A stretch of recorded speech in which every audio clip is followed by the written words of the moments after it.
Hey all, here OS Reviews. In this video, we're taking a quick look at the Earfun OpenJumps. So these are open sounding headphones that don't really block out noise, instead allow you to be aware of what's happening around you, your surroundings, for instance, if you're exercising and crossing a busy street. It can be seen as an alternative to the Soundcore by Anker AeroFit 2, so we also reviewed a couple of months back. Likewise, the version from Earfun packs in high-res audio certification using the LDAC codec, so it should transmit 3 times more detail compared to regular Bluetooth SBC or AAC for more nuanced listening, and also supporting Google's fast pair protocol with a pop-up notification whenever you open up the battery case. So they are feature-rich, rather premium wireless buds. A couple of other top-line specs include 14.2mm drivers, as well as using Bluetooth 5.3. There is going to be an optional companion app for both iOS and Android devices that you can use to further tweak the EQ, remap the controls, as well as adjust properties like a low latency mode as well. And finally, they are IPX7 rated, so if you are using them, if it's raining outdoors, if you're sweating, they should still survive. And yes, they do have multi-point connectivity as well. That means you can pair simultaneously to something like a phone as well as a computer, and it can switch back and forth between devices based on whatever one is playing back audio. Even the battery case here does support Qi wireless charging as well, and they retail here for $80, making them a little bit more cost effective compared to north of $100 that the AeroFit 2s from Soundcore were going for, which is pretty impressive to see considering how many other certifications and codecs that the Earfun model here is matching, at least on paper. Note though, the driver size of the Soundcore model is even larger. I believe the AeroFit 2s are around 20mm or so, and the larger the speaker or driver inside, you should technically get even more bass and volume output, but we'll talk about that later on in the performance section. In terms of the battery life, you can get upwards of 42 hours with the battery case, which is still competitive. For continuous music listening, they will last for 11 hours before needing to be topped up in the case. And by the way, if you have LDAC turned on, since you are transmitting more data via Bluetooth, it will consume a little bit more power as well. In that profile, you can expect around 8 hours of continuous music listening, around 31 hours combined with the battery case. So around 10 hours less if you are using the high-res audio profile, which is probably only necessary if you are listening really closely to music, sitting down to be honest, whereas the regular profile should be good enough for casual exercise purposes and should also get you the low latency mode support, since it's transmitting less details. So if you are doing things like gaming, you can probably turn that profile off. So anyways, inside of the packaging, we have the actual buds themselves, we'll take a closer look at in a moment, along with just a USB Type-C charging cable plus a quick user guide. Again, there are no additional silicone tips because it is essentially one-size-fit-all, because by design, these are kind of the opposite of having more noise isolation or active noise cancellation. ANC is a feature that you won't find on any of these open-sounding headphones. So keep in mind that if you're trying to block out external noise, if you are on a plane or if you're traveling by subway, then this type of wearable may not be for you, but they are primarily designed to be more aware of what's going on, more of a casual fit, and also being more secure thanks to that wing as well. Dimensions of the battery case are actually quite similar to the AeroFit 2s here side by side. They are roughly on par. Both models are crafted out of polycarbonate plastic with a LED status light here on the front, as well as a USB Type-C here for charging the case, or you can opt for wireless charging as well, just by popping it onto a compatible Qi wireless charger, and you can see that light flick on. Hinge here is also where the buds will automatically turn on and start to pair with your device a little bit more quickly. They are secured using magnets and it stays in place pretty well, and the slightly wider design of the casing here is just to accommodate that winged design. And taking a closer look at the design of the actual buds, so we can tell that they have a metal kind of mesh here that is where the speaker or driver inside is located, as well as the outer wing is crafted out of this soft touch rubber or silicone that feels quite grippy and comfortable, a bit of a memory wire that you can bend on, and also where the battery components are housed. The front here also features a touch control on the Earfun logo that you can use to play pause, change volume, and also remap in the companion app. Also, aside from that main driver, there is another small mesh located on the side, also housing some of the microphones if you are using it to answer phone calls.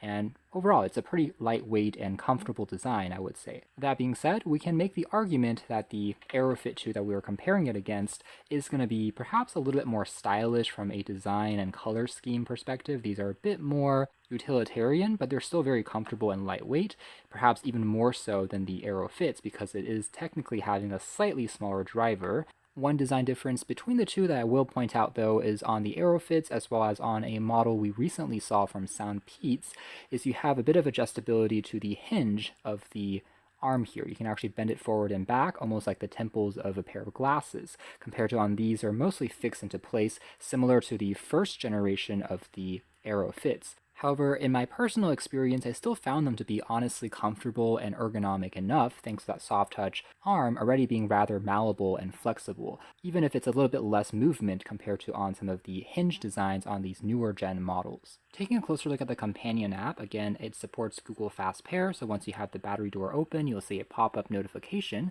And from here, you can also gauge the battery percentage remaining on the left, right side, as well as the case as well. And you can also enter the low latency gaming mode, as well as a theater mode, which is kind of a surround sound equalizer profile more than anything. From here, you can also toggle into some of the preset EQs. By default, I think already sounds very good, but you can also go into more of a neutral sound if you want it to be more realistic. Other genre preferences, including Latin, soul, blues, R&B, dance, jazz, so on and so forth, can also play a small impact on the way the sound is shaped, in addition to the more defaults, including vocal boost, treble boost, bass boost, and even repressing the bass as well as treble can also be found here as well. Now down below there is going to be a custom equalizer mode where you can tweak the frequency sliders yourself to give you more granularity, and there is also a custom sound profile toggle as well, which will create a personalized hearing test to detect whether you're able to hear certain frequencies without having to fiddle around the controls manually, which is actually quite convenient. This Hear ID inspired software trick is one that we have also seen on some other flagship headphones in the past, so it's nice to see it supported on the OpenJumps as well, despite having a slightly lower price point than some of those other premium rivals. Down below here, you can also remap the aforementioned controls. By default, a single, double, triple, as well as long press can correlate to functions including volume, skip track, but instead you can turn features on and off or save it into other common shortcuts, as well as the dual device, aka multi-point connectivity, can also be set up from here, pairing to two devices simultaneously. Even the voice prompts built into the headphones can also be changed in terms of language between English, Chinese, as well as Japanese. And you can also change the volume of those voice prompts to be lower versus higher as well, which is nice to find. Though perhaps support for other languages, including Spanish, Italian, French, so on and so forth, would be nice to see maybe down the line.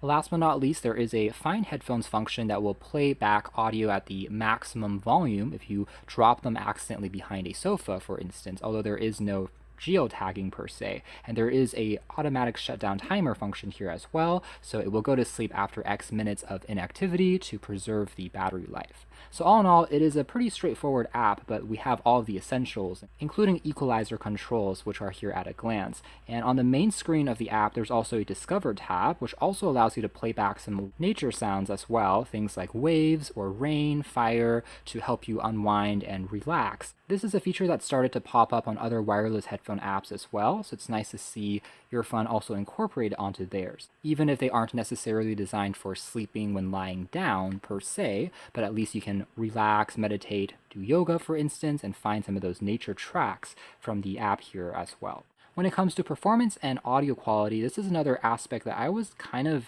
surprised and taken back with, because as we touched on earlier, on paper the driver size on these 14mm are going to be a touch smaller compared to the Soundcore variant. But impressively, in real-world performance, I was actually very satisfied with the audio performance. They were extremely loud, even at around 20 or 30% volume. I felt that they were quite full-sounding. And the mids and trebles are where these really do shine, packing plenty of details without sounding too thin, even if you're listening to vocals, for example. In fact, I would dare say that the mids and trebles being just a little bit more forward, pronounced, and super clean on these are perhaps even a touch stronger compared to the Soundcore AeroFits. Bass was surprisingly impressive here as well, where if you're listening to a drum beat, it kind of kicks and then instantly moves on. It doesn't really drag on for too long, but you can still hear a bit of that impact. Of course, if you are comparing them to even larger style headphones, as well as arguably, this is one area where the Soundcores might have one advantage in if you are really a super strong bass head. Those can provide even more impact courtesy of the 20mm drivers, but I was still really satisfied with the overall volume output as well as the bass response from these. I felt they were actually quite well balanced, providing sufficient energy to the tracks I was listening to without making me feel like I was missing it all that much. So in recap, I'd say they actually rival the sound quality of the Soundcore by AeroFit as well as the Gen 2 pairs as well, making the vocals really shine without sounding too piercing either. But as a result, these are just crystal clear and again, still having a touch of bass at the end of the day for them to feel pretty well rounded. And so I'm coming away surprisingly impressed and also kind of a testament that specs aren't necessarily the same thing as real-world performance. It's not just a form of marketing where they've stuck a ton of different labels on them, but they really are well optimized and tuned when it comes to the drivers to give you plenty of nuances, volume, and a very satisfying music listening experience. So overall, with good comfort as well as excellent sound, gotta say that these are one of the better open sounding style headphones that I've tested, which really continues the trend that we've been seeing from this company of delivering excellent value headphones and audio products. So overall, a thumbs up here. Of course, in the next gen revision, if they try to push the boat out even more by providing additional, perhaps colors, as well as a more daring original design, arguably with some more hinge movement, could make them even more impressive. But aside from that, it really nails the basics of the audio performance and having plenty of controls inside of the app that I do think they are going to be very good when it comes to hitting all the crucial points. So you can check out more details if you are interested in the links down below. But for now, that's been our video. That's been a closer look at the pretty impressive sounding Earfun OpenJump wireless headphones.